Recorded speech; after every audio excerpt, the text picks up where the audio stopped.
Hey folks, tonight we're stepping back in time to the elegant yet absurd world of the Victorians. Picture this. You're in a candlelit drawing room. The wallpaper is flocked and suspiciously floral, and a butler with truly judgmental eyebrows has just offered you a tray of delicate cucumber sandwiches. The scene is set for a refined evening, but has a twist. The tea is cooling, the gas lights hiss, and somewhere down the hall, someone's corset creaks ominously. It's a perfect setting for a Victorian nightmare over a cucumber sandwich. As you bite the delicate cucumber sandwich, you can feel the tension in the room rise. The other guests eye the cucumbers warily.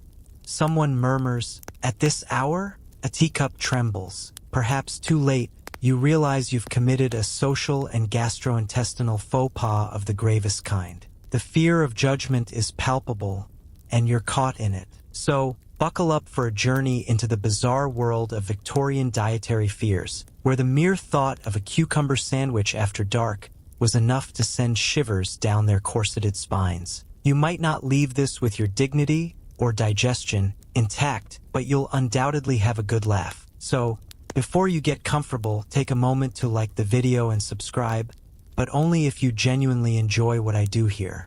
And feel free to drop your location and local time in the comments. Let's see how global this weird little sleep pod can get. Now, dim the lights, turn on a fan for that soft background hum, and let's ease into tonight's journey together. It begins, as so many Victorian stories do, with trying desperately to be respectable. You're seated in a polished rosewood chair. Your gloves are off. Your shoes pinch slightly, tight enough to remind you of your place, not quite enough to scream. And on a doily-covered table before you sits a modest silver platter of cucumber sandwiches. They are chilled, carefully layered, and very slightly damp, because that's the point, really, the coolness. The cucumber was elegant, simple, pale, smooth, and untroubled, an ideal late afternoon refreshment. It was light, refined, and most critically bland soothingly. But now it's nearly 10 o'clock at night. You should not be eating this. The year is 1889.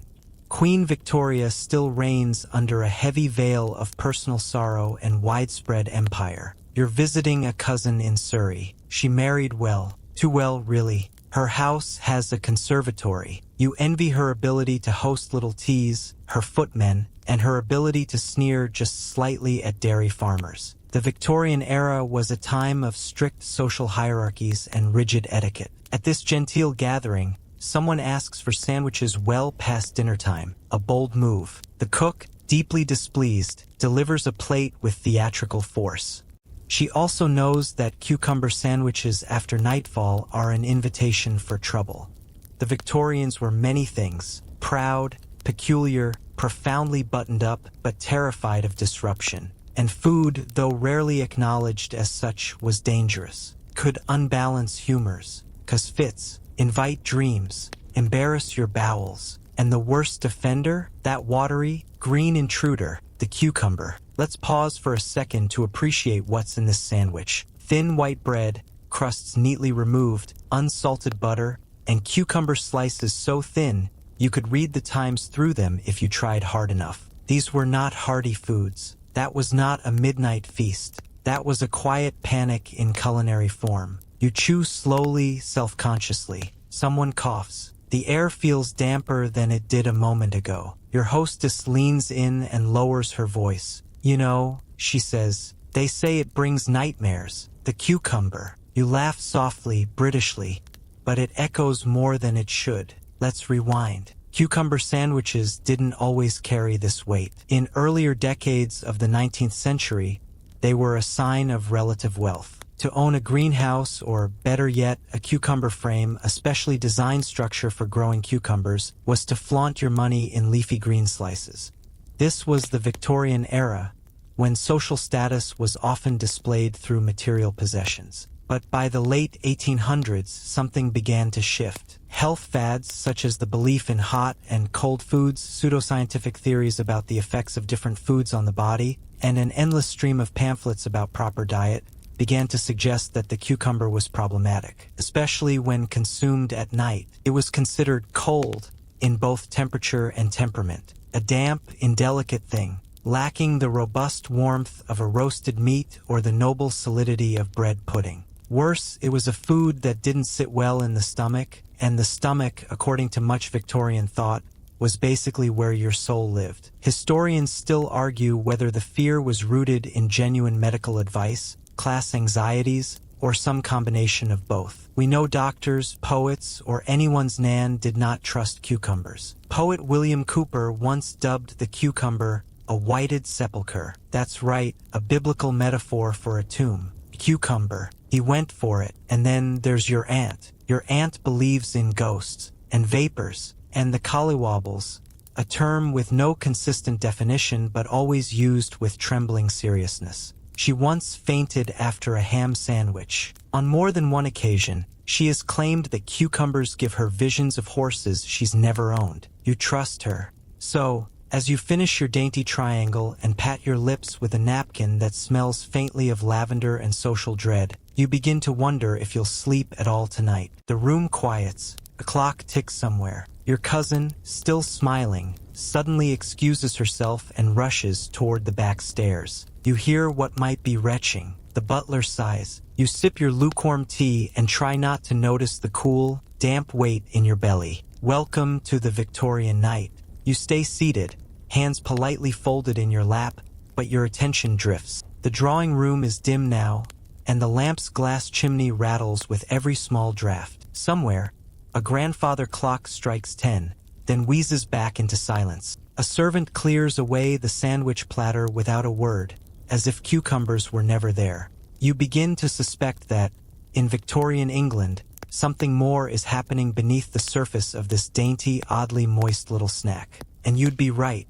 Let's talk about how this fragile sandwich rose to infamy in the first place. Picture the early 1800s. Britain is still largely rural, but the Industrial Revolution is ramping up, and the middle classes are clawing for sophistication. The upper crust, those silk-clad, fox-hunting, poetry-quoting folks, want something that says, asterisk, I can afford to eat things with no nutritional value whatsoever. Asterisk enter, the cucumber. Not a hearty root vegetable, not a sustaining grain, but something soft, watery, and absurdly difficult to grow in British weather. To cultivate cucumbers year-round, you needed glasshouses, coal heating, and servants to fuss with delicate trellises. Eating them was a flex, and putting them in sandwiches, peak poshness. So you, the social climbing tea guest, learned to adore them quietly, with a napkin tucked just so and never more than 2 bites per triangle. But something strange happened as cucumber sandwiches traveled down the class ladder. As more people accessed these once rarefied items, their social symbolism wobbled. They were no longer purely elite. Shopkeepers, bankers, even school teachers could enjoy them now. The upper classes, always keen to maintain their social status, needed a new way to gatekeep their cucumber habit. What is the answer to maintaining the exclusivity of cucumber sandwiches? Fear. Fear of being seen as uncultured, digestive disturbances, or being judged. This fear became a powerful tool for the upper classes to maintain their social hierarchy. Only the truly refined, one might say with a sniff, know not to eat cucumber sandwiches after dusk. Suddenly, cucumber became not just a food, but a litmus test. If you didn't know the rules, you didn't belong. And the most important rule?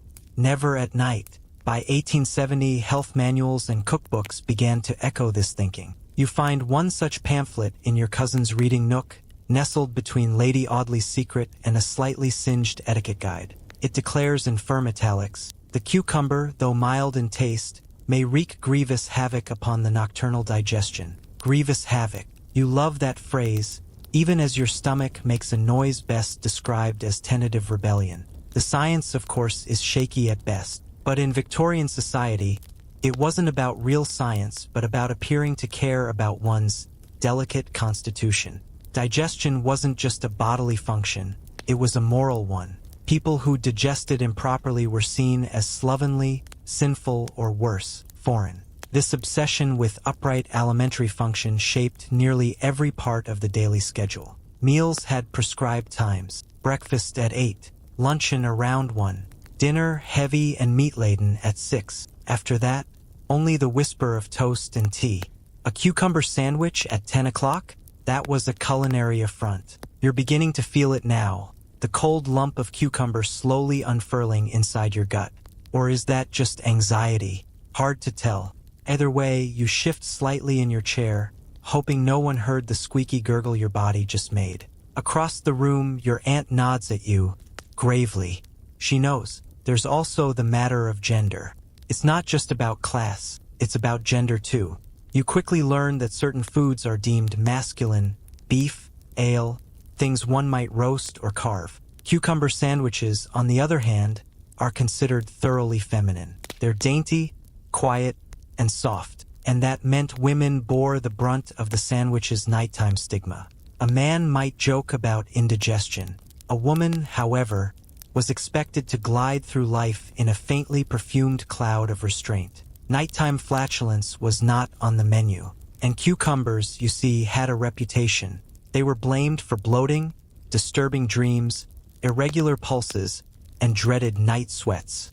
One medical journal, written in fonts so frilly they practically curtsied, warned that the cooling damp of the cucumber may provoke melancholic humors, particularly among the fairer sex. You bite your tongue to keep from snorting, but your aunt is still watching. Fairer sex, indeed. This is the same society that sent women to sanatoriums for reading too many novels or fainting near a piano. Historians still debate whether these cucumber anxieties reflected a more profound social unease about gender, empire, and even the fragility of Victorian civility. The world was changing rapidly. Colonies were rebelling, cities were swelling, and here you were, trying to find serenity in a sandwich that was only ever meant to signal peace. But the peace is cracking. In your lap, your napkin stirs. A breeze? A draft? Or perhaps a belch threatening to surface? You hold your breath and imagine Queen Victoria herself staring down a cucumber with imperial disdain. Would she eat it at night? But not for fear of gas, oh no, for fear of appearing plebeian. Even royals have their limits. The room grows quieter. A woman by the fireplace has slumped backward, hand to brow. Someone offers her salts. The sandwiches are gone now, but their legacy lingers. You lean back into the overstuffed armchair, grateful for its support but increasingly aware that, at some point tonight, you'll need to excuse yourself with dignity. You only hope the night holds fewer disturbances than your intestines suggest. You shift again subtly because one does not writhe in this house. The upholstery lets out a small sigh beneath you, and you pray no one mistakes it for anything less genteel. The cucumber lies heavy in your gut, like a paperweight made of garden water and dread. Someone begins to play the pianoforte in the next room, something slow, minor key, and likely meant to distract from the fact that at least 3 people now appear visibly unwell. The hostess has vanished, probably searching for her herbal apothecary, or possibly to blame the cook. The butler's sighs have become louder, more operatic, as he navigates the delicate balance between serving and maintaining the decorum of the household. The actions of these key figures in the social setting add depth to the narrative and provide a nuanced commentary on the societal norms of the time. You wonder if this fear of cucumber sandwiches was medical or something stranger. Let's talk about miasmas. In Victorian England, the concept of miasma, the belief that disease was spread through bad air, still clung stubbornly to popular thought, even as germ theory began tiptoeing onto the scene. People believed foul smells, dampness, and rotting organic matter could cause illness. Entire cities reeked of this fear. And what is a cucumber if not the world's most well-behaved compost starter? It's like blaming a rose for a bad smell or a cat for a broken vase. Its smell, while not offensive, was suspiciously vegetal. Its texture, wet.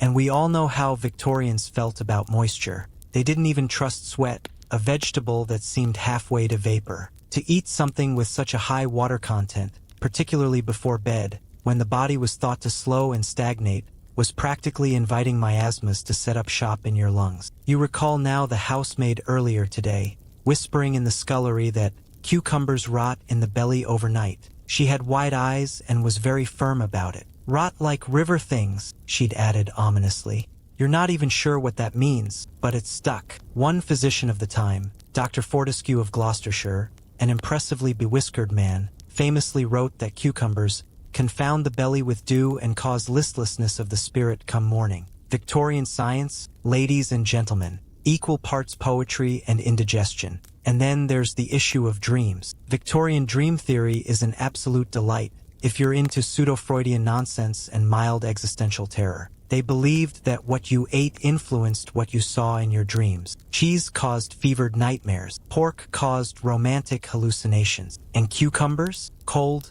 murky visions. Swamps, unfinished parlors, shadows without owners. This belief in the influence of food on dreams not only reflects the Victorian fascination with the subconscious and their tendency to attribute psychological phenomena to physical causes, but also, one pamphlet from 1878 claimed that a cucumber sandwich taken after dark may summon dream phantoms, most often clothed in damp linen. What that means is anyone's guess, but it certainly explains your reluctance to lie down tonight. And let's not forget spiritualism. The Victorians were wildly into ghosts, seances, and various flavors of afterlife dabbling. If someone felt a twinge in the gut after eating something untimely, it wasn't indigestion. It was a message from beyond. The spiritualist magazine Ether Echoes once ran a letter from a woman in Dorset who claimed that her deceased husband visited her every time she consumed cucumber after 9 p.m. He didn't say much. He looked disapproving and hovered near the mantel.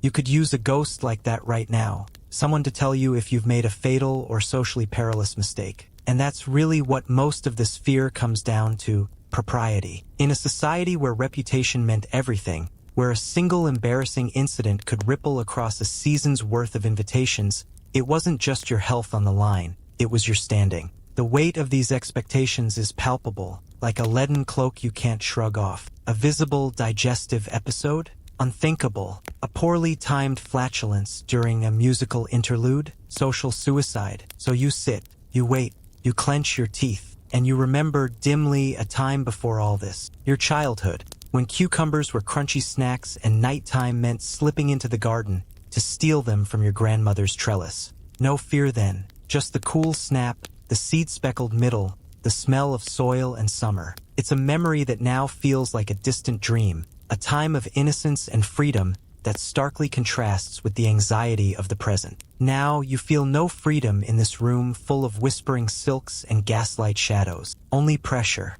both social and internal. Historians still argue whether this cucumber paranoia was part of a broader dietary moralism, a way to judge others subtly based on their choices. You could always tell someone's upbringing, they said, by what they ate when no one was watching, which is ironic because everyone is watching you now. Your aunt clears her throat. "Dear," she says, "you look ever so pale." You assure her, with all the false bravado of someone clinging to dignity by a single bread crust, that you feel marvelous. She nods, but slips something into your hand, a peppermint lozenge. And not just any peppermint lozenge, the * lozenge. Imported from Bath, wrapped in waxed paper with a handwritten label, for delicate tummies and moonlit regrets. You pop it into your mouth with gratitude. Tastes like chalk and winter. Still, the cucumber stirs. Someone across the room rises too quickly and has to sit back down. A footman arrives with a glass of water and a stern warning: sipped, not gulped. The cucumber, you now realize, is more than a vegetable.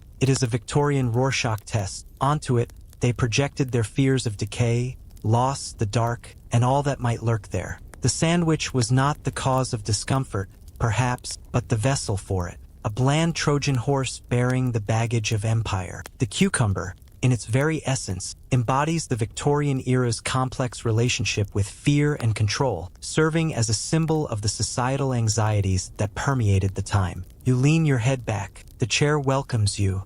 The peppermint begins to cool the back of your throat. And for now, at least, the sandwich sleeps. You're still in the chair, practically engaged with it.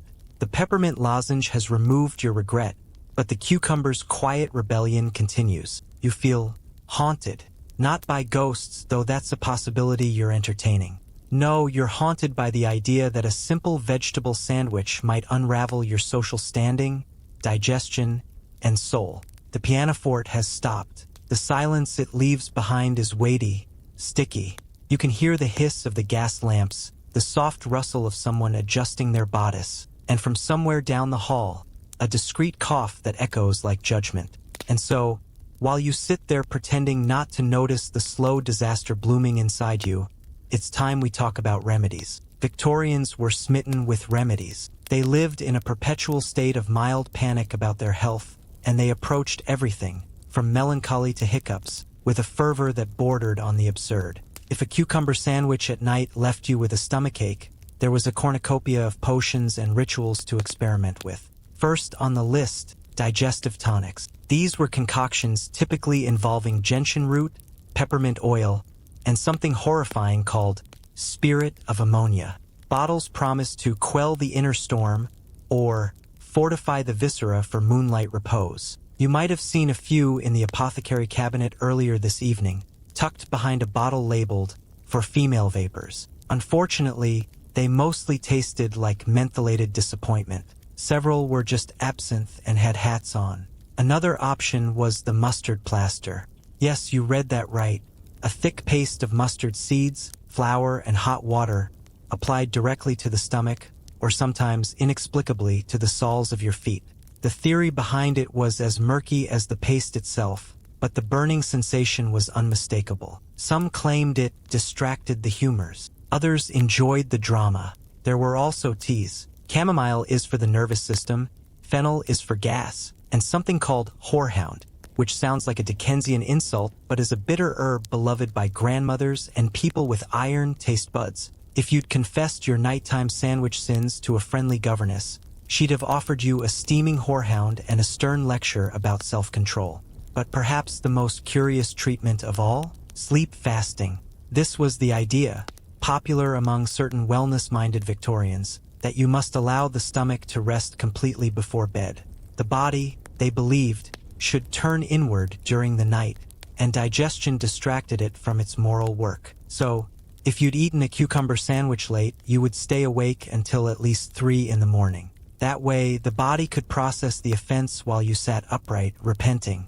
You can't help but wonder whether this belief was scientific or a penance. Historians still argue whether sleep fasting was born of spiritual ideology or sheer Victorian guilt, but either way, it was unpleasant. You picture yourself perched in a hard chair at 2:45 a.m., sipping room temperature water and trying not to burp during psalm recitations. It is not appealing, and yet you begin to understand. It wasn't just about health, it was about control. In a world where cholera lurked in the water and people regularly fainted from wearing too many layers, controlling your digestion was a power move. It said, "I am not at the mercy of my entrails." You glance around the room. Several guests look like they, too, have declared war on their insides. It's as if this entire gathering has morphed into an unspoken cucumber support group. One man is fanning himself with a folded program from last Sunday's sermon. A woman is discreetly chewing cloves. Your aunt has taken out her embroidery but hasn't stitched a single thing.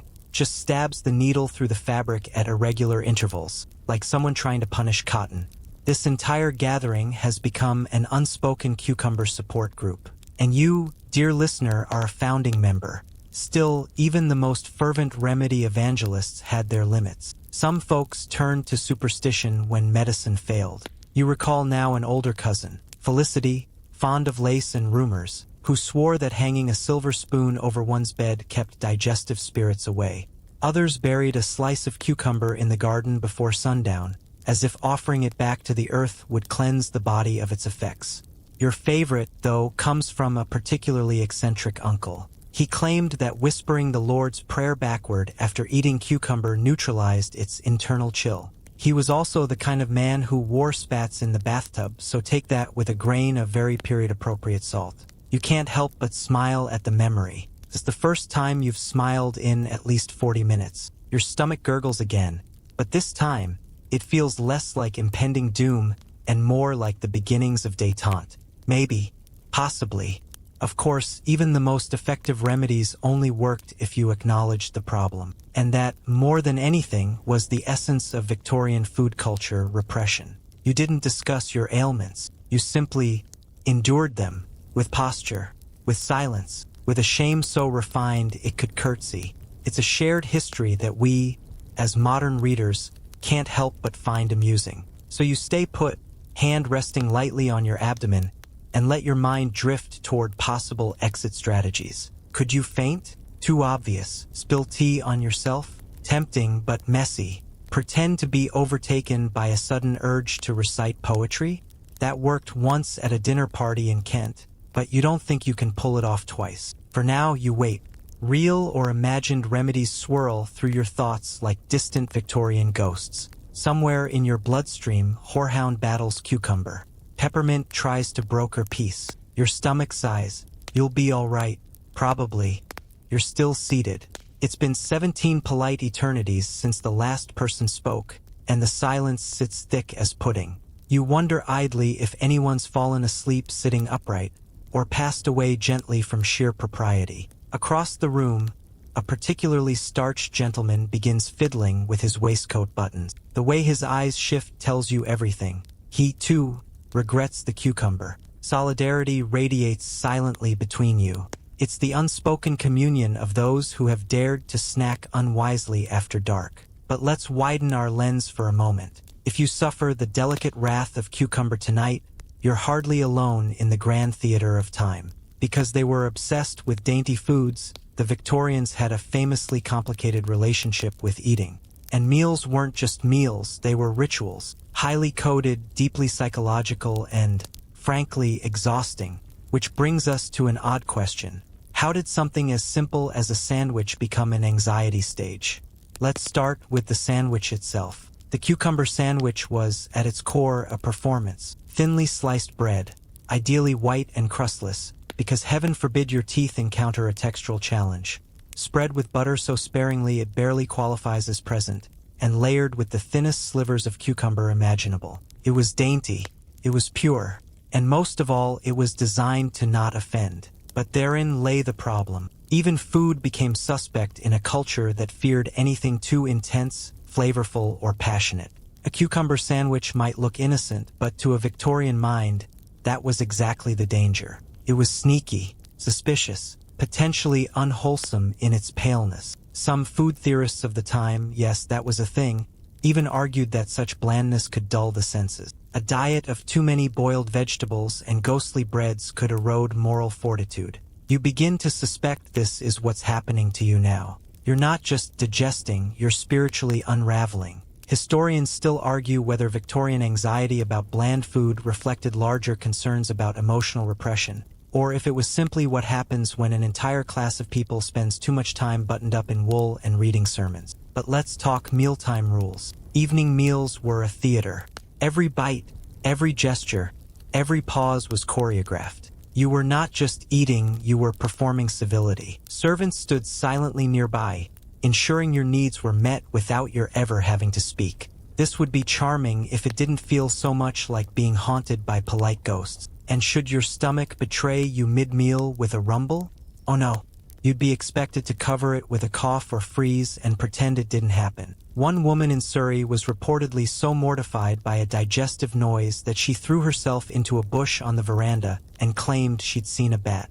The bat was a lie, but her honor was preserved. These absurdities make the Victorian dining experience both fascinating and comical, a testament to the extremes of social decorum.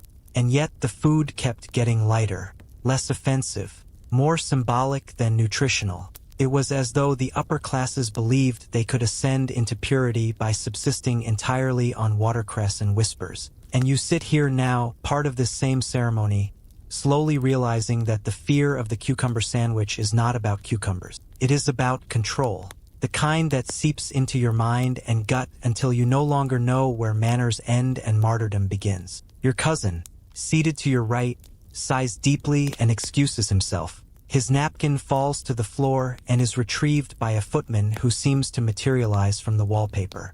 You hear the door click gently behind him. You do not know if he's returning.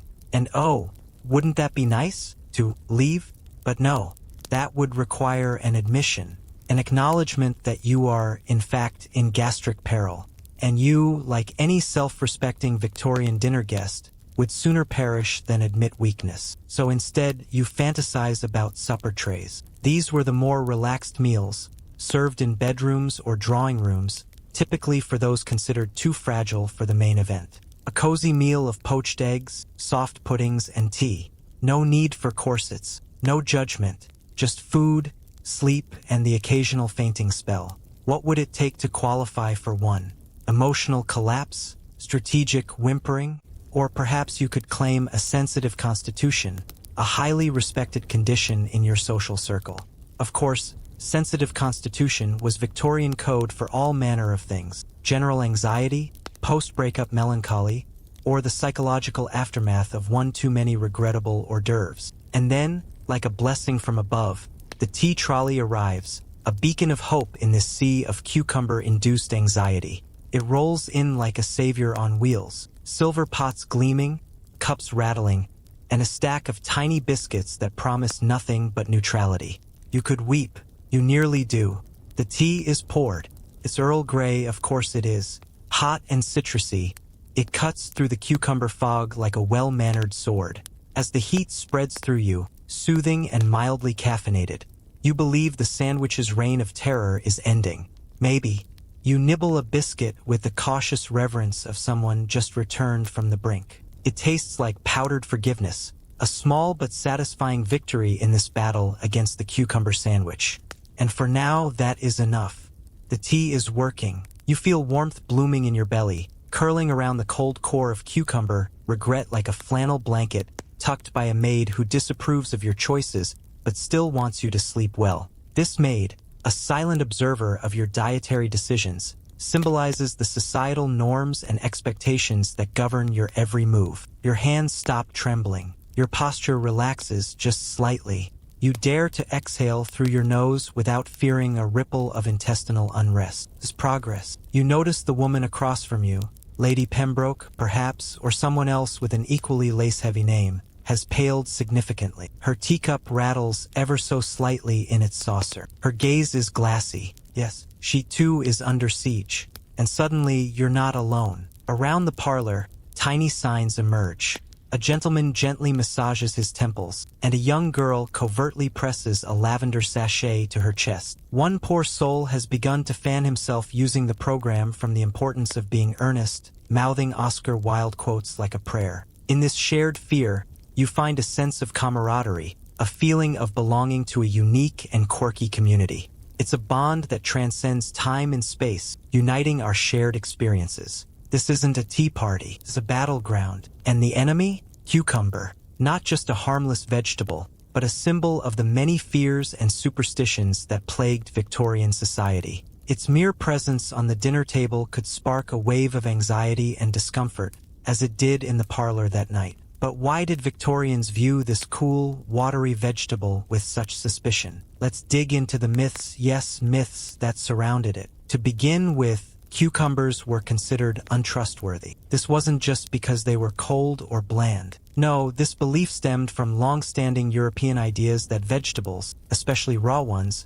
could disrupt the body's internal harmony. The prevailing medical doctrine of the time was still heavily influenced by the ancient system of humors. You remember them: blood, phlegm, black bile, and yellow bile, a quartet of fluids believed to control everything from mood to complexion. Under this theory, cucumbers were classified as cold and moist, which meant they were dangerous, especially at night, when the body's fires were said to lower. Consuming something that introduced cold moisture into the stomach while one was already cool and horizontal? Practically asking for death. Okay, not death, but certainly dyspepsia. Historians still argue whether this classification had any basis in actual food science, or was simply an elaborate way of justifying why Aunt Margaret needed to lie down every time someone served salad. And then there were the stories. Oh, the stories. One often repeated tale involved a young nobleman who dared to eat a cucumber sandwich just before retiring. He was found hours later in a state of extreme delirium, convinced he'd swallowed a length of damp rope. It took 3 physicians,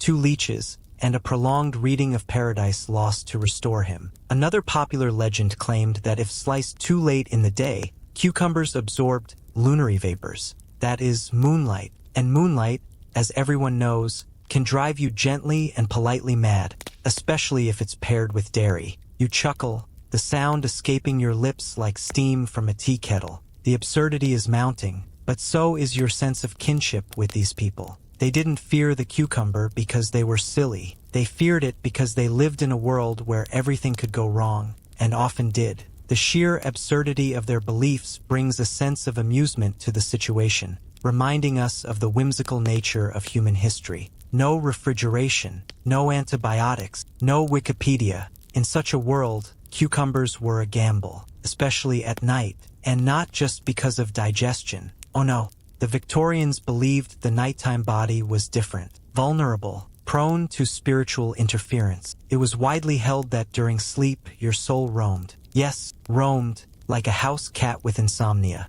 While you dozed, your spirit was out communing with angels, ancestors, or possibly Dickens characters, depending on your temperament. Thus, anything you consumed before bed could interfere with this journey. Heavy foods anchor your spirit too closely to your body. Cold foods, like cucumber, could lure it into dangerous places. There were even reports, usually from clergy or women named Prudence, of dreams stained green from improper dietary choices. And so, it wasn't just your bowels you were endangering with that sandwich. It was your soul's itinerary. You glance once more around the room. It now feels like a seance of sufferers. Each guest sits locked in quiet contemplation, teacups cradled, eyes unfocused. You sense them all wondering, asterisk, where did we go wrong? Was it the third sandwich? The unsalted butter? Asterisk, someone sneezes gently.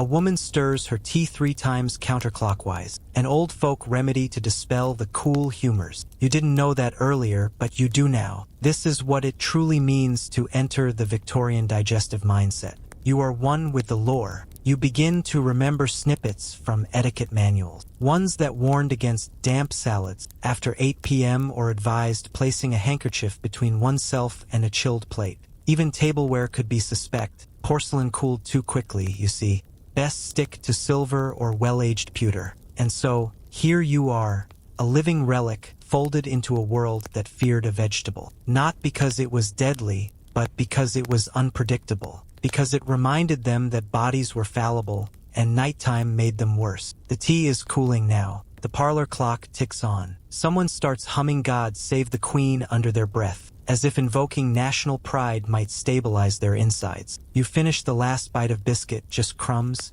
and feel, if not healed, at least included. The struggle is over, and you have become a true Victorian on the other side. You are now a part of this unique and fascinating society, with all its quirks and fears, because what you realize now is that this wasn't a failure of manners or metabolism. It was simply part of the ritual. The struggle was the point. To fear the cucumber sandwich at night was to be Victorian. And tonight, you are very, very Victorian.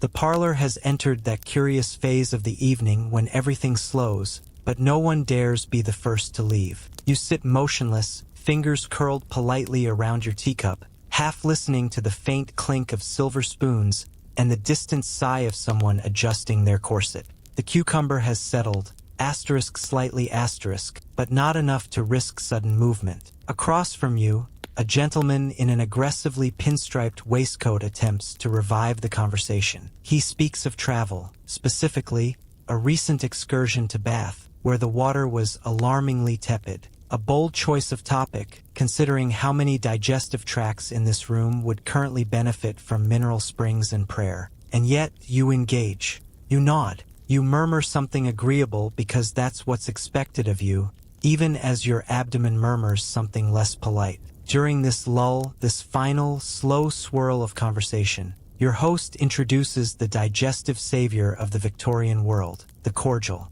In this context, cordial is not just a pleasant adjective or a half-hearted handshake. No, it's a medicinal elixir, a tonic, and it promises salvation in a teaspoon. The cordial, with its promise of relief and its role as a social lubricant, was a key element in Victorian social rituals, providing physical comfort and profound emotional reassurance. Cordials were the quiet heroes of late Victorian evenings, part health remedy, part social ritual, part legal excuse for sipping alcohol in the drawing room. Usually thick, syrupy, and intensely aromatic, they were designed to settle the humors, warm the blood, and restore the nerves. These are all euphemisms. You look like you've just eaten a ghost in sandwich form. You watch as a tray is passed around, tiny glasses filled with jewel-colored liquid. Yours is a cherry-red concoction that smells faintly of cloves, fennel, and regret. You sip, It burns like a polite fire but brings a wave of relief, a sense of release that washes over you.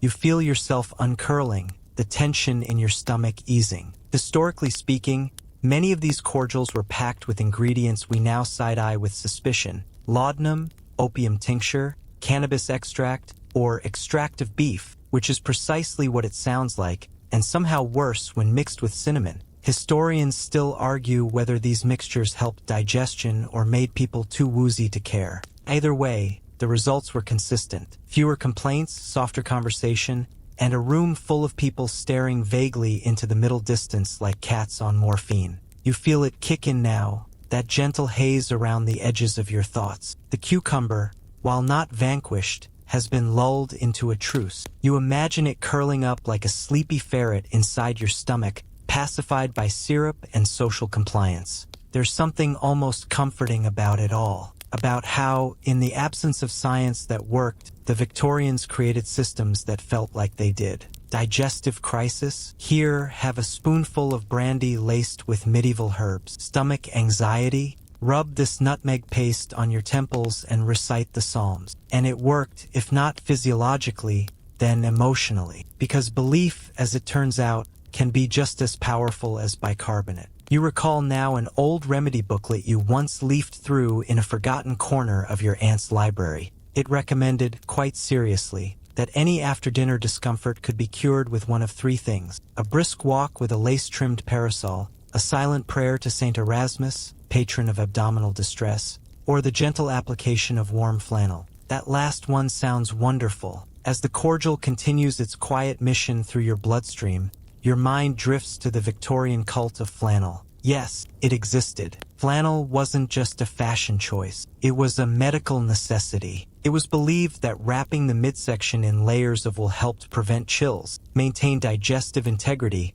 and ward off unseasonable tremblings. Men wore flannel belly bands. Women, flannel corset liners. Children were swaddled in it like overcooked puddings. This was the Victorian cult of flannel, a cultural practice deeply rooted in the belief that physical comfort and health could be achieved through specific materials and garments. You imagine the gentle pressure of flannel now, like being hugged by a sleepy sheep with good intentions. It would help. Your host, sensing a lull, proposes a brief post-tea reading. Of course he does. He selects something by Tennyson, something about moors and melancholy and a woman named Maud. The delivery is slow, measured, rhythmic. This is his role in the evening, to guide the transition from the physical to the emotional, from the mundane to the poetic. And suddenly you understand. The entire evening has been designed to lull, to settle, to transition the body and mind into a state of restful compliance. First, the bland sandwiches are to avoid provocation. Then, the ritualized tea is used to soothe. Then, the cordial to sedate. And finally, the poetry, soft and sorrowful, is a cultural anesthesia. This was Victorian sleep hygiene, entirely unscientific, deeply sincere, and it worked. You glance around the room again. Several heads have tilted. One man has nodded off entirely, his mustache twitching with each breath. Even Lady Pembroke has removed her gloves, a gesture so intimate it's practically scandalous, and rests one hand gently against her stomach. She smiles faintly, eyes closed. You allow yourself to lean back. Your posture, until now a sculpture of restraint, eases into the soft velvet of the settee. Your stomach gurgles once, thoughtfully, and then quiets. The cucumber ferret is asleep. You have survived. And more than that, you've joined something. A nightly dance of discomfort and recovery. A ritual that begins with the fear of a potentially dangerous snack, transitions into the belief in the power of flannel,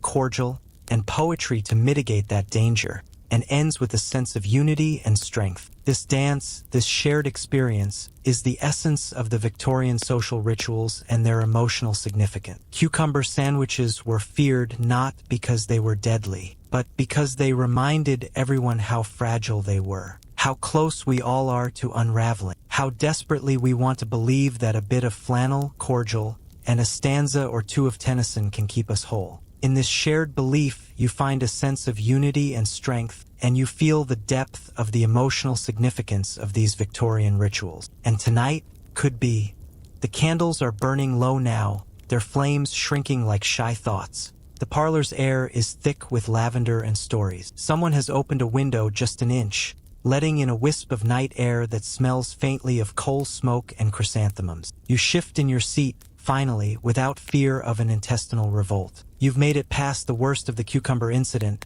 a dinner party debacle where a poorly prepared cucumber dish led to a collective bout of indigestion, and so has everyone else, or at least they've chosen to pretend so, which is practically the same thing in polite society. In this lull, this quiet, candlelit aftermath, you begin to appreciate how deeply the Victorians entwined digestion with moral health. Yes, that's right. Not just physical health, moral health. The Victorians believed that what you ate and how your body processed it said something about your character. A strong constitution implied a strong will. A fluttering stomach, however, could be a sign of nervous weakness, moral indecision, or an overindulgence in novels. You remember reading that a woman's digestion was often used to diagnose her virtues. A modest woman ate small portions, avoided spice, and never burped, at least not audibly. A troubled woman, on the other hand, might suffer from chronic flatulence or spontaneous sighing, both of which could land her in a sanatorium with a diagnosis of hysteria. Historians still argue whether these diagnoses were ever medically coherent, or simply a convenient way to silence women with opinions and indigestion. Men, too, weren't spared. A gentleman of the era was expected to have the digestive stamina of a horse, capable of swallowing roast mutton, Stilton, and boiled suet without complaint. Any sign of queasiness, especially over something as innocent as a cucumber sandwich,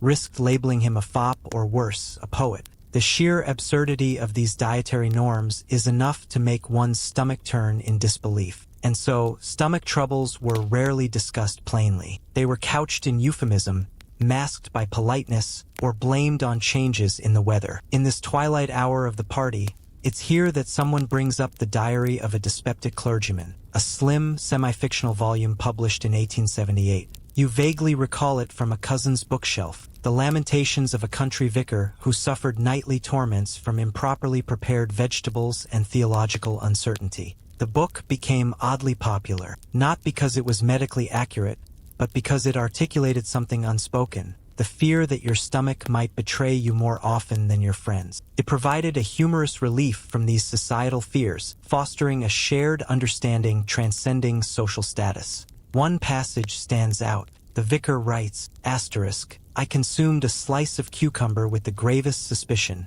and soon found myself gripped by a divine reckoning in my middle parts. Surely, God punishes pride with wind.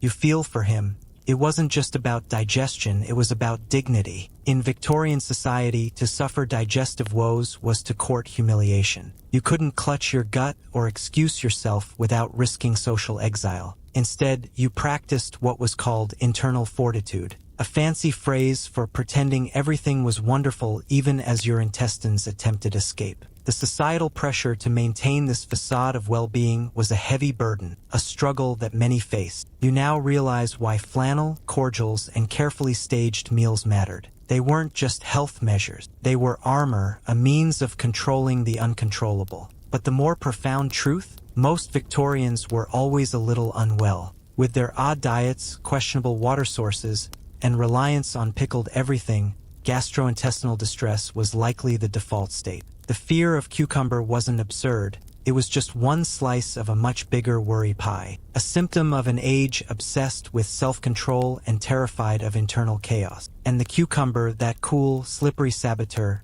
symbolized the chaos. The irony of a seemingly innocuous fruit pretending to be a vegetable, crisp but watery, green but flavorless, eaten raw at a time when raw things were considered profoundly unnatural, elicits a chuckle. The cucumber was the ultimate culinary oxymoron, light yet lethal, refreshing yet treacherous. It was, after all, a fruit pretending to be a vegetable, crisp but watery, green but flavorless, eaten raw, at a time when raw things were considered profoundly unnatural. A cucumber sandwich was a culinary oxymoron, light yet lethal, refreshing yet treacherous. You think now of the poor housemaids, the cooks, the footmen, all those behind the scenes of these genteel gatherings, who likely consumed cucumber crusts by the dozen and felt none of the class anxiety that burdened the upper crust. To them, a cucumber was just a cucumber, not a symbol of social status or a threat to their moral character. They were too busy stoking fires, hauling coal scuttles,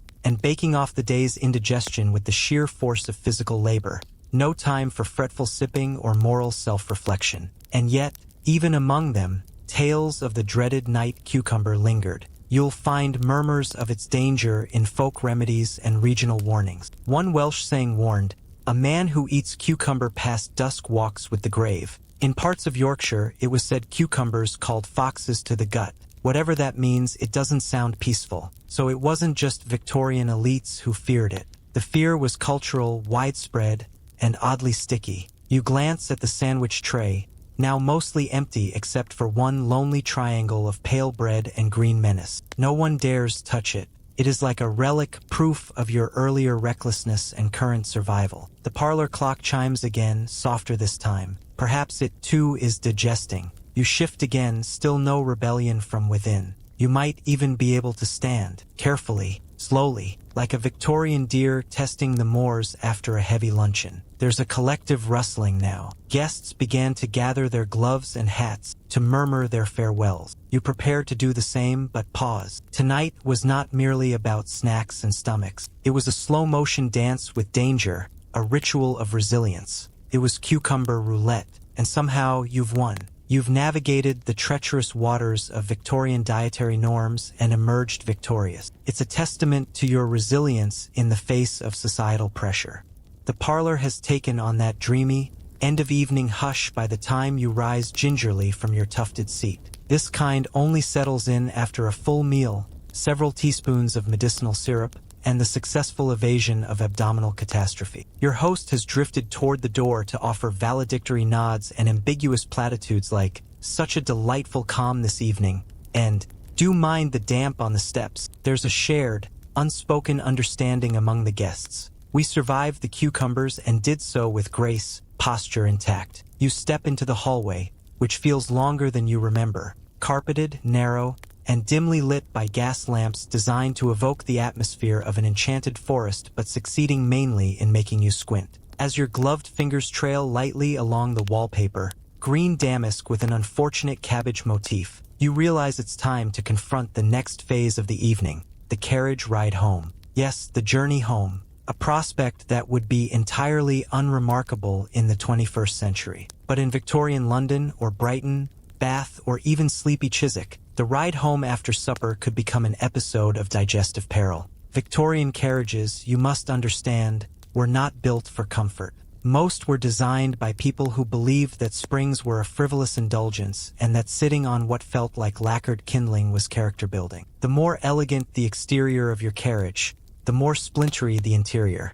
It's a stark contrast to the grandeur of the Victorian era, where even discomfort was considered a mark of character. In their pursuit of elegance and refinement, it's as if the Victorians forgot to apply the same principles to their carriages, leaving us with these uncomfortable contraptions that we can now look back on and laugh at. You step in now, the footman politely averting his eyes from the minor groan you emit as you fold yourself into position. The cushions have all the give of an undercooked sponge cake. Your abdomen gives a single tentative twitch. Not pain exactly, more like a premonition. The carriage lurches forward. This is the moment of truth. If the cucumber was going to rebel, this asterisk would be the time. The Victorian digestive tract did not respond well to jolts. Bumps in the road, changes in air pressure, and the uniquely jerky nature of horse-drawn acceleration were known triggers for gastric upheavals. There were newspaper reports from the time that warned,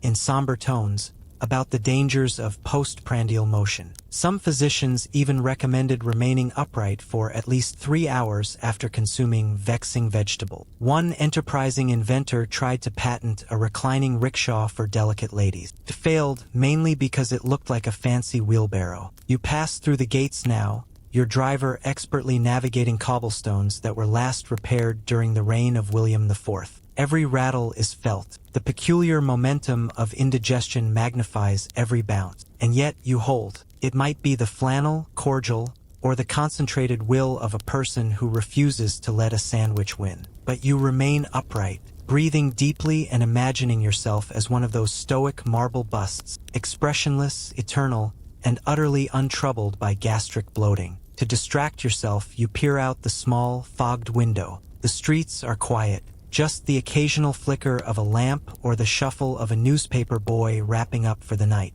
A few cats cross your path, as though summoned by some feline telegraph. One pauses to stare at your carriage, judgmental and inscrutable, as if it knows what you've eaten. Your mind wanders now, as minds do in carriages, and you begin recalling the stranger remedies you've heard whispered over supper tables and in back parlors. Like the woman who swore by swallowing raw cloves before supper to prepare the gut for battle. Or the man who, rumor had it, wore copper coins taped to his navel, convinced it conducted beneficial stomach vibrations. These weren't fringe beliefs. These were published in pamphlets, passed around sewing circles, and even recommended by the odd doctor with suspiciously wide pupils. The sheer absurdity of these practices, whether born of desperation or a Victorian fondness for accessorizing one's internal organs, is enough to bring a smile to your face. Historians still argue whether these practices were born of desperation or a Victorian fondness for accessorizing one's internal organs. But perhaps the most curious nighttime digestion remedy of all? The digestive companion. But perhaps the most curious nighttime digestion remedy of all? The digestive companion. You heard of it once from a widow who lived 3 streets over. She claimed that a small terrier, named Peabody, was trained to sit on her stomach each evening to settle the humors. She spoke of this with the solemn pride of a general discussing troop formations. The idea of a small dog serving as a medical assistant is both amusing and strangely comforting. It's a testament to the Victorian ingenuity and their belief in the power of companionship, even in matters of digestion. Peabody, she said, had a remarkable gift. His weight, warmth, and low-frequency breathing rhythm would calm even the most riotous belly. You never saw the dog in question, but you've thought about him ever since. A fuzzy medical assistant, the unsung hero of nocturnal digestion. The thought of Peabody makes you smile, which helps relax your shoulders, which in turn eases your gut, which, curiously, makes you feel better.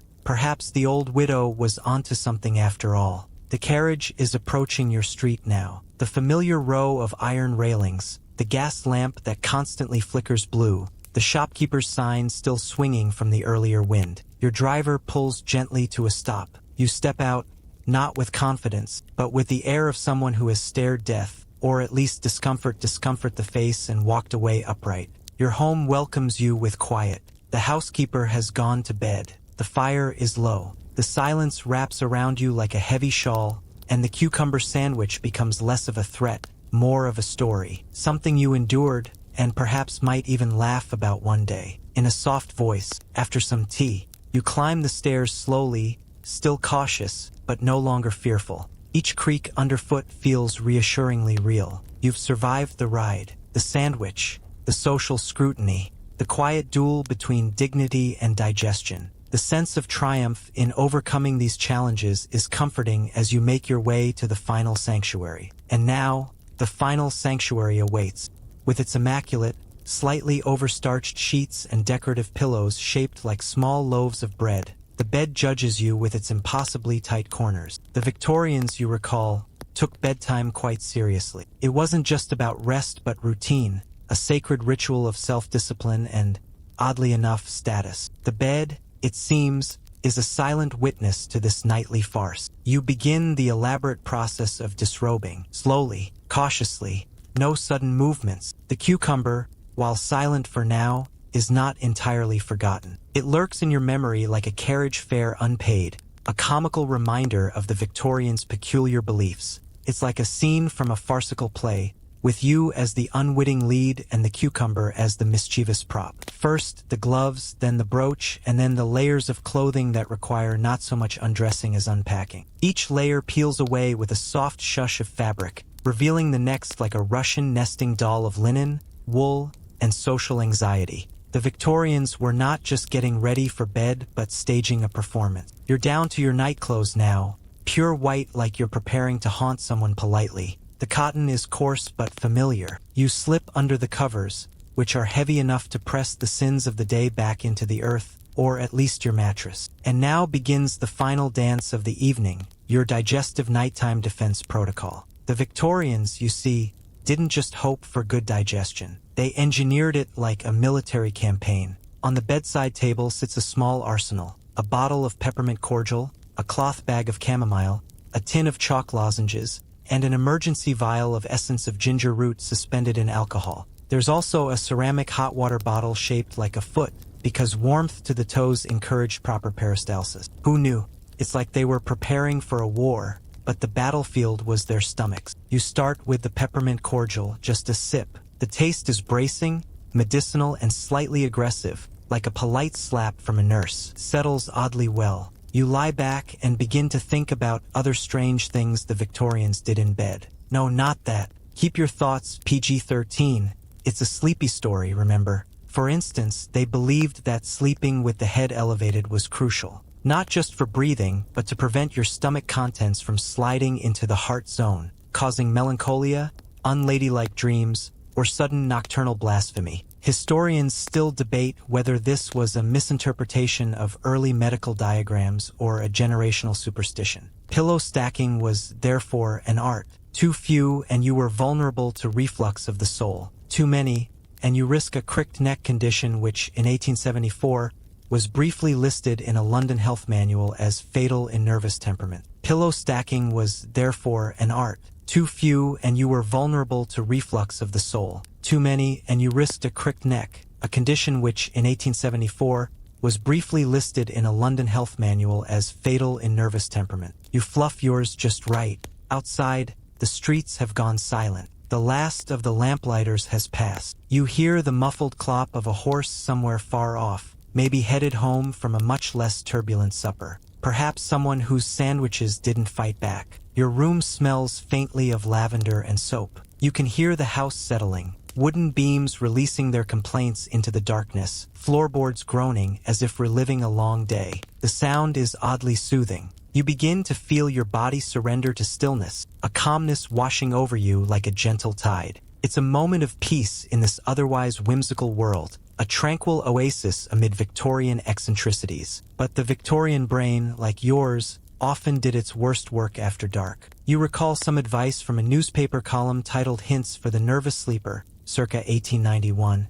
Should anxious thoughts trouble the rest, count backward by sevens while envisioning cold, wet stones. Helpful? Perhaps. Comforting? Not remotely. You try it anyway. 84, 77, 70. It's not terrible. And then you remember something else. The belief that too much reading before bed could ferment the brain. Those novels, particularly the romantic or gothic, stirred the blood, warmed the liver, and, somehow, led to undignified dreaming. One critic even accused Mary Shelley of having invented indigestion in literary form. Still, some brave souls rebelled. Secret bedtime readers, candle-in-the-blanket types. You imagine them now, poring over penny dreadfuls with wide eyes and unsettled bellies, simultaneously thrilled and plagued by gas. Tonight, you are one of them, a brave soul rebelling against the literary restrictions of the Victorians. You're not just reading, you're defying the norms, which feels liberating. You're not just a reader,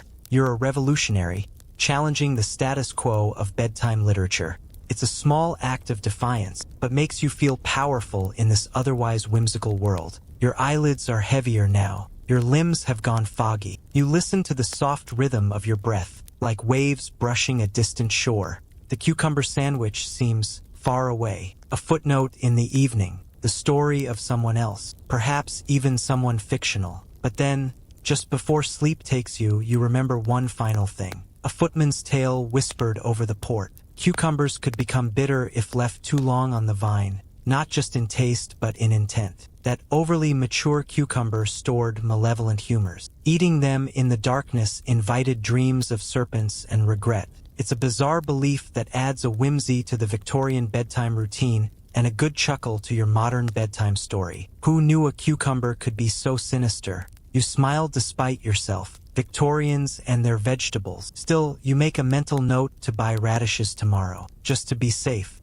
Your sleep comes in fragments, adrift here, a flutter there. In the dream space between midnight and early dawn, you float through vaguely edible images. A ballroom made of cucumbers, a monocled gentleman arguing with a teapot, and a dog named Peabody reciting poetry on your stomach. You shift, sigh, and return to the soft gloom of your room. Victorian sleep, you must understand, rarely arrived in a single blissful stretch. Most people didn't expect to sleep straight through the night. Instead, they often followed what historians now call segmented sleep. Reflecting on this, I find it fascinating how our modern understanding of sleep patterns has evolved and how the Victorians' approach to sleep, with its unique watch hour, influenced their daily lives. Two phases, one from roughly 9 p.m. to 1 or 2 a.m., then a second bout from around 3 a.m. until sunrise. In between, a waking hour, sometimes longer, known as the watch. Now you're in your watch hour, fully awake, but in that dreamy, detached way that doesn't demand answers. You blink into the darkness, where the fire has turned to embers. Everything feels suspended, tranquil, and serene, as if time has paused for this unique hour, wrapping you in a blanket of calm. The Victorians had ideas about what this waking time was for. Some used it for prayer or journaling. Others read small devotional books kept at their bedside. A few scandalous types used the hour for romantic entanglement. There was even advice in women's columns about freshening your hair with lavender water before your husband stirred for the second shift. These activities during the watch hour filled the waking time and influenced the subsequent sleep quality, a concept modern sleep science is beginning to understand and appreciate. You, however, reach for a biscuit, not just any biscuit, a hard, faintly lemon-scented number from a tin labeled nighttime crackers, suitable for weak stomachs. The box shows a child in a sailor suit smiling, which makes the cracker taste worse. Still, it's safe, unsuspecting, not a cucumber. You chew quietly, the crunch absorbed by the stillness. There is something peaceful about this strange hour. The city is asleep.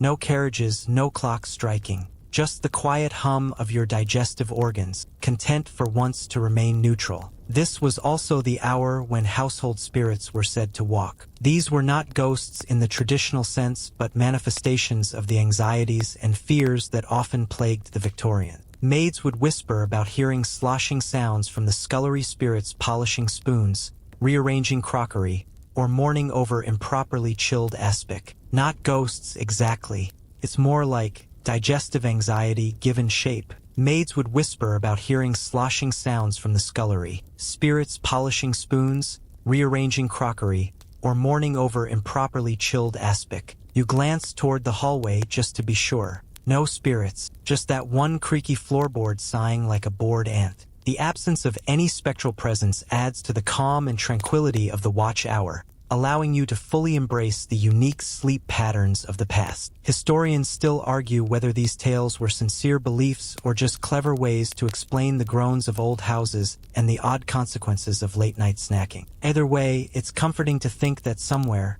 a spectral butler is quietly judging your decision to eat a cracker in bed. It's very on-brand for this era. You settle back, belly warmed by mild starch, and notice something curious. You notice something curious. Your thoughts are calmer and softer. The earlier tension around your gastric fate has faded. You feel a deep camaraderie with your Victorian ancestors, those thousands of anxious souls staring into the darkness, wondering if they, too, should have chosen the ham. It's a shared experience across time, a bond of understanding and empathy that connects you to the past. Another tradition from the watch hour, dream interpretation. You're meant to reflect on what your dreams might say about your humor, your social status, or your dinner. If the dog in your dream spoke in Latin, prosperity. If the cucumber turned into a carriage, hidden ambition. If you found yourself dressed in petticoats while surrounded by turnips, it's time to revisit your inheritance paperwork. None of your dreams made sense, which you interpreted as a good omen. The peppermint is probably doing its work. You hear the faintest sound of the clock downstairs. Not a chime, just the inner workings shifting toward the next hour. You lie there weightless, not fully asleep,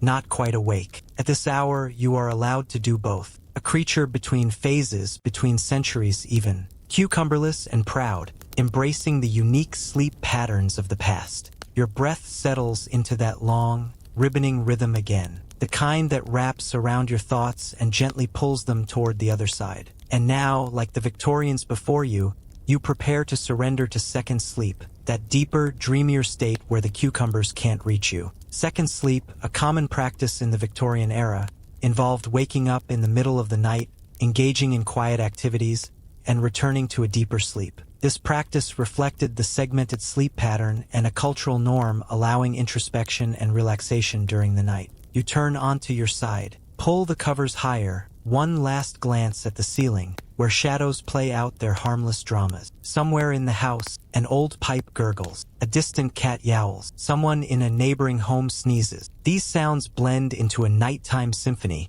a composition designed not to startle but to soothe. The gurgle of the pipe is the bass, the cats yowl the tenor, and the neighbors sneeze the alto, all harmonizing to create a peaceful backdrop for your transition into a second sleep. Second, sleep arrives like fog on a river, slow, inevitable, and wonderfully dull, wrapping you in a blanket of peacefulness and relaxation, allowing you to drift into it with all the grace of a person who's faced the unknown and emerged with their digestive dignity intact. And you, brave eater of cucumber sandwiches, drift into it with all the grace of a person who's faced the unknown and emerged with their digestive dignity intact. You wake again, but just barely. There's that soft moment before full consciousness where everything is quiet, your body is weightless, and the blanket has become a benevolent creature coiled gently around you. But light is changing. Through the gauzy curtains, a trace of blue whispers into the room. Not quite dawn, not quite darkness. That strange, timeless pre-morning known as first light. The Victorians had a term for this hush, false dawn, a poetic name for that sliver of time when the gas lamps were still burning low and the baker's apprentices began to stir. This, oddly enough, was not a favored moment to rise, unless you were a milkmaid, a postman, or someone afflicted with early rising hysteria, which was a thing. The rest of society remained tucked in, curled up like question marks under thick blankets, chasing the last moments of second sleep. But your body has made the executive decision. Time to open the eyes. You stretch with a grand ceremony, careful not to disturb your pillow mountain. Limbs creak pleasantly. Your neck protests only a little thank you three-pillow system. At this point in the 19th century, your typical urban Victorian might begin the day not with a jog or a smoothie but with a digestive inspection. That is, one would sit quietly for a moment and assess. Did the peppermint do its job? Are there any residual cucumber hauntings? Is the stomach warm or cool? Does the liver feel argumentative? This digestive inspection was a common practice in the 19th century, believed to promote good health and well-being. You give yourself a score of 7.5 out of 10. The dreams were odd but non-threatening. The midnight cracker settled nicely. The cucumber, while ever present in memory, has not risen to launch a dawn revolt. Feeling brave, you turn toward the chamber pot corner, a significant feature of Victorian bedrooms. This was a necessary but private part of the morning routine, allowing individuals to relieve themselves without leaving the comfort of their room. Yes, let's talk about it. Most Victorian bedrooms featured a discreet little porcelain item under the bed, delicately painted and unavoidable. For those of higher means, a matching washbasin and pitcher might be nearby, ready to splash away the ghosts of digestion. This moment, frankly, is a rude one, but necessary. Once that's sorted, you slip your feet into the woolen slippers, waiting like loyal sheep beside the bed. The floorboards are cold, always, no matter the season. It's part of the charm. You walk toward the window and draw the curtain just an inch.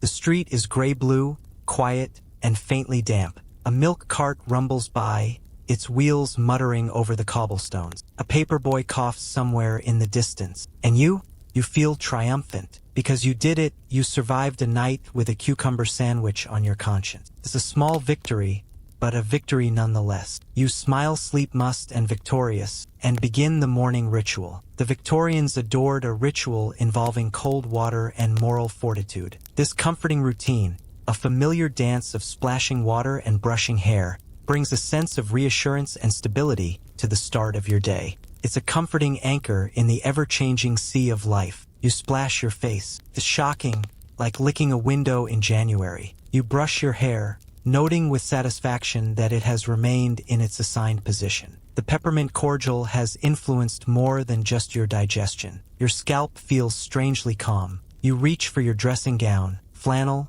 striped, with those little frog button fasteners that look like tiny decorative pretzels. This was the uniform of morning contemplation, a shared experience among those who found solace in the quiet hours of the day, particularly for men writing long letters about nothing in particular. It's a connection to the past, a shared moment of reflection and preparation for the day ahead. Historians still argue whether morning dress codes helped instill discipline or gave everyone something to fuss over while the tea water boiled. Speaking of which, you pad softly down the stairs toward the kitchen, where the hearth is still asleep, and the air smells faintly of coal and toast ghost. You strike a match and light the small burner. The stout and sooty kettle sits like an old dog on the hob, promising the comforting embrace of a morning tea. The anticipation of that first sip, the warmth spreading through your body, is enough to make the early hours worthwhile. It's a moment of pure comfort and warmth in the quiet morning. The tea blend you reach for is labeled Morning Resilience, a proprietary Victorian mix of black tea, fennel,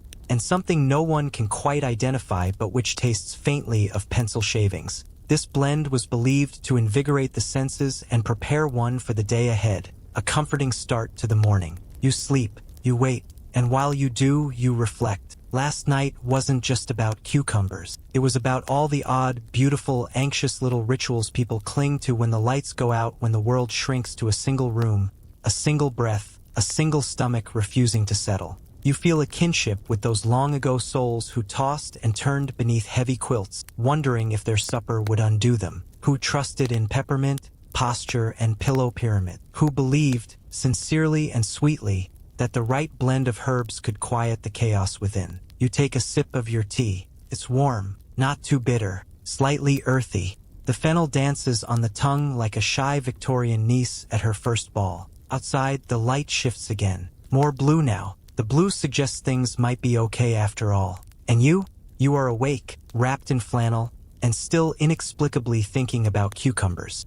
You carry your tea to the sitting room, though you still think of it as the Cucumber Recovery Lounge. The sun begins to thread its way through the curtains, casting faint golden stripes across the rug. You ease yourself into the tufted armchair by the fireplace, which you now see with fresh eyes, less like a heating appliance and more like a character in its own right, moody, temperamental, soot-streaked, yet ultimately loyal. The tea warms your hands. The room holds its breath. This is the part of the Victorian morning where digestion moved from crisis to contemplation. The battle had been fought. Stomachs were either victorious or resigned. The next step?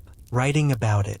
Enter the digestive diary. These weren't always literal. Sometimes it was just the margin notes in a journal or letters to a cousin in Brighton. But the Victorians loved cataloging their internal weather. Felt a sourness near the spleen? Supper failed to descend in an orderly fashion. Dreamed of pickles, unsure if political. You pick up your imaginary pen and jot down a few notes in your mental diary. One cucumber sandwich, possibly malevolent. Midnight cracker, heroic. Dreams included sailing pickles, whispering shoes, and a parliament made of bread. Current mood, victorious with hints of mint. You smile. The truth is that digestion was a social performance in Victorian time. It is not just a bodily function but a reflection of character. A calm stomach meant a quiet soul. Turbulence in the gut? It is linked to weak nerves, questionable choices, or failing to boil cabbage correctly. This philosophy seeped into every aspect of life, from matchmaking advice to political speeches. There were even reports of members of parliament excusing themselves from debates due to gastric unease, which everyone politely pretended meant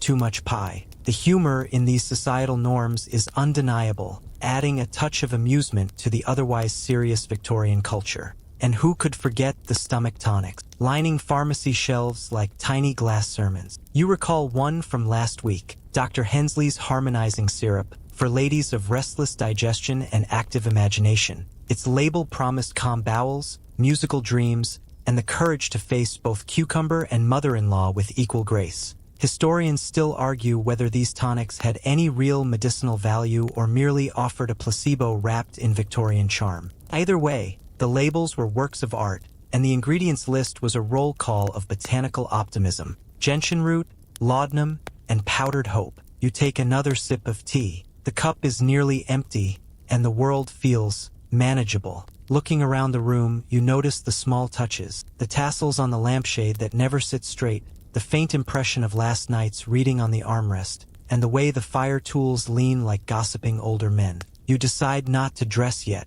one of the underrated joys of Victorian life, especially if you were wealthy, idle, or pretending to be both, was the extended morning gown phase. Entire hours could pass while still in soft flannel, performing elaborate nothingness. You open a book, not to read but to hold. The weight is comforting. The smell was familiar. Paper, dust, perhaps the ghost of a biscuit long since consumed. Outside, you hear the clatter of hooves. A vegetable cart, perhaps, maybe even cucumbers, smugly making their rounds, unaware of last night's drama. You give them a silent salute. Let them live their glossy green lives. You've moved on. Somewhere down the street, a church bell chimes, and with that sound, something shifts. A soft nudge from the day itself saying you've done it. You've navigated the night, made peace with your stomach, and emerged, slippered and sleepy-eyed, into a new day. Your thoughts wander to all those other Victorians, rising in their peculiar rituals. The clerk inspects his trousers for moth interference. The schoolmistress is arguing with a gas lamp that won't light. The dentist's wife stares at the wallpaper, wondering if it contains arsenic and whether it matters. And, of course, the vast parade of ordinary folk. Tea sippers, toast nibblers, letter writers, pudding planners, all quietly managing the unglamorous miracle of daily life. This charm of daily life, with its simple routines and quiet moments, is a nostalgic reminder of the beauty in the ordinary. You are one of them now, at least for this morning. You breathe in deep and slow. The world smells of soot, fennel, and the delicate aftershocks of a successfully digested vegetable sandwich. This vivid description of the sensory experience of a Victorian morning immerses the audience in the scene, making them feel a part of the narrative. Not bad. You rise finally and stretch. It is a grand, theatrical stretch that earns you no applause but all the satisfaction. It's time to dress, to re-enter the more vertical parts of Victorian life. You glance again at the mirror, half expecting to see a sash reading, "Cucumber Champion." No such luck. Still, your reflection is calm. Your eyes hold that faint gleam of someone who has fought a polite battle with their digestive system and lived to tell the tale. You straighten your dressing gown, nod to the fireplace, and whisper, not dramatically, just under your breath, "Bring me toast." No one hears, but somewhere, a small part of the universe answers. Downstairs, the kitchen stirs itself into order. You descend slowly, one hand on the banister, one foot after another, still in your slippered uniform of genteel recovery. The house is quieter now, but it has that charged silence particular to Victorian mornings, a hush filled with ticking clocks, settling wood, and the occasional enthusiastic kettle scream. You reach the bottom step and pause. The morning has fully arrived. The air carries a hint of coal smoke and, more importantly, toast. Not burned, just that golden edge of comfort. A smell that says, "You made it." Asterisk. You shuffle toward the table, where your breakfast has assembled like a polite audience. A cup of thick brown tea, a stack of dry toast soldiers standing at attention, a soft egg wobbling in its porcelain throne, and daringly a single lonely slice of cucumber. It's sliced thin, almost symbolic, a kind of peace offering from the digestive gods. You sit. As you butter the toast with more care than art, you reflect on the odd fact that Victorian breakfasts were either ludicrously minimal or full-on feasts. There was very little in between. The working class might have a crust and a cup of tea, if that. The upper class? They were doing morning banquets with kidneys, kedgeree, devilled bones, and things with names like snipe on toast or mutton resurrection. You, today, have chosen a third path, the breakfast of cautious triumph. This is not just a meal but a statement. It's a delicate balance between indulgence and restraint, a nod to the Victorian belief in moderation and control. With its carefully selected components, this breakfast symbolizes the Victorian approach to a balance of pleasure and discipline. Toast, egg, tea, one cucumber slice, and a vow not to provoke fate. You eat slowly, and as you chew, your thoughts wander to the strange, slippery territory of superstitions. Because let's face it, Victorian digestion wasn't just science. It was folklore, etiquette, and a bit of theater. There were all sorts of odd beliefs about what you could and couldn't do before, during, and after eating. There were all sorts of odd beliefs about what you could and couldn't do before,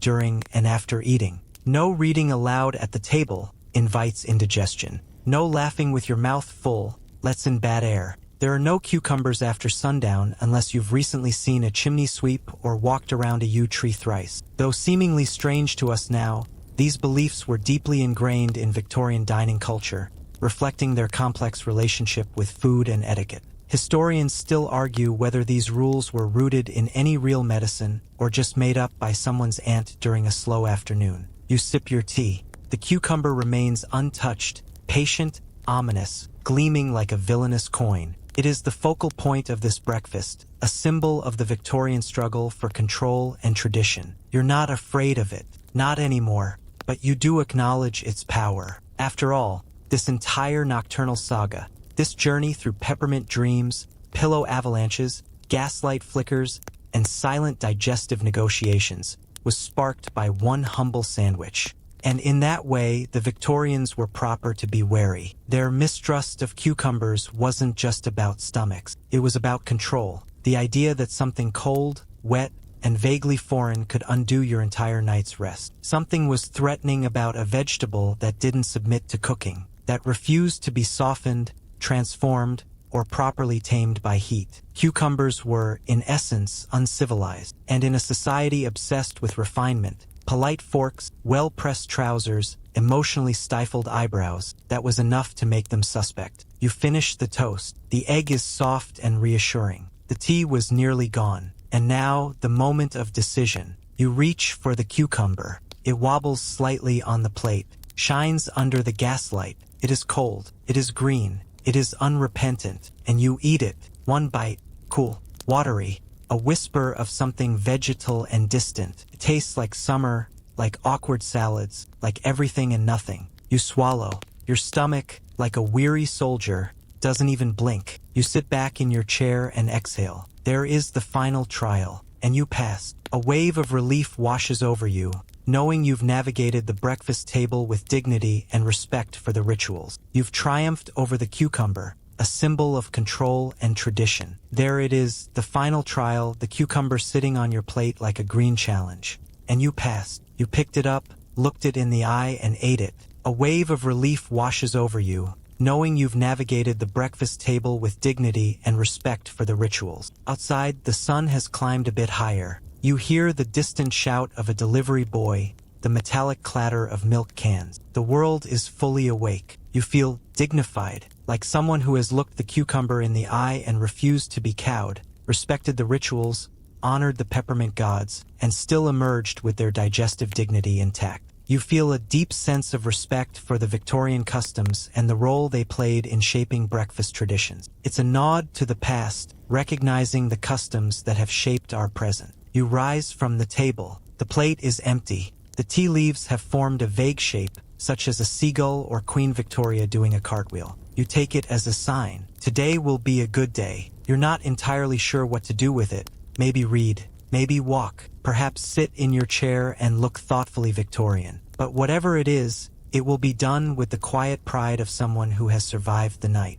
And as you return to the sitting room, book in hand, you look over your shoulder at the breakfast table. It's a scene straight out of a Victorian novel, a moment that connects you to the past and the customs that have shaped our present. To the empty toast plate, to the conquered cucumber, to the silent understanding between a person and their stomach. It nods. You nod back.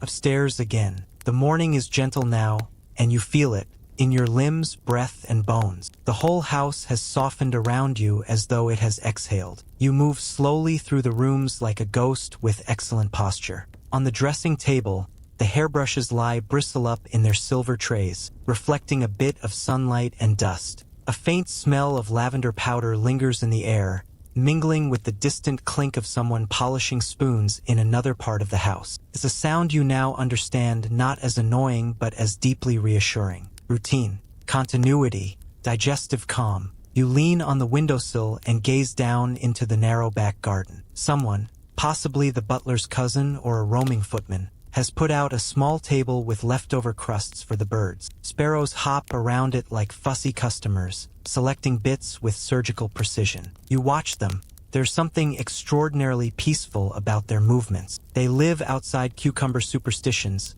unbothered by acid reflux, unaware of Victorian dinner party politics, just tiny feathered citizens of the kingdom of toast. It makes you smile. because now, at long last, your thoughts drift, not toward breakfast, digestion, or even peppermint, but toward the wider world. Still a Victorian world, yes, but one that feels less threatening now, less powdered and buttoned and strange. You've lived in it for a night and a morning. You've seen its rituals, tasted its fears, and examined its strange relationship with a fruit pretending to be a vegetable. You've met it on its terms, and you've survived and triumphed over the challenges that once seemed insurmountable. There's a special kind of confidence that comes after small victories. Not the parading kind, not the build-a-monument sort, but the quiet cup of tea.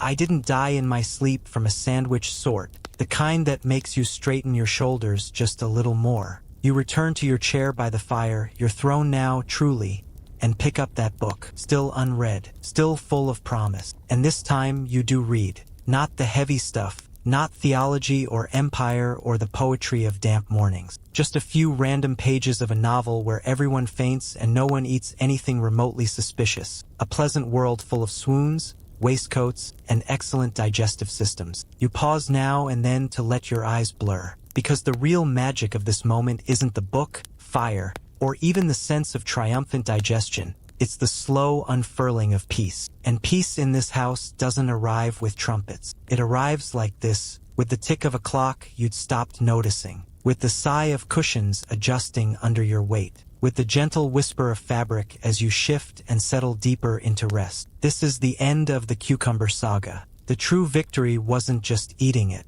It was the long, meandering path through worry, peppermint, midnight pondering, philosophical toast, and finally, acceptance. This cucumber saga symbolizes overcoming irrational fears and finding peace in the mundane. Acceptance that some nights are strange, some sandwiches are suspect, that some fears are not foolish but simply historic, passed down through rumor, parlor whispers, and motherly warnings written in jam-splotched diaries. Historians still argue whether the Victorians feared cucumbers in any organized way, or if this was just a handful of anecdotes inflated over time. But here's what matters. You feared it, you faced it, and now you've outlived it.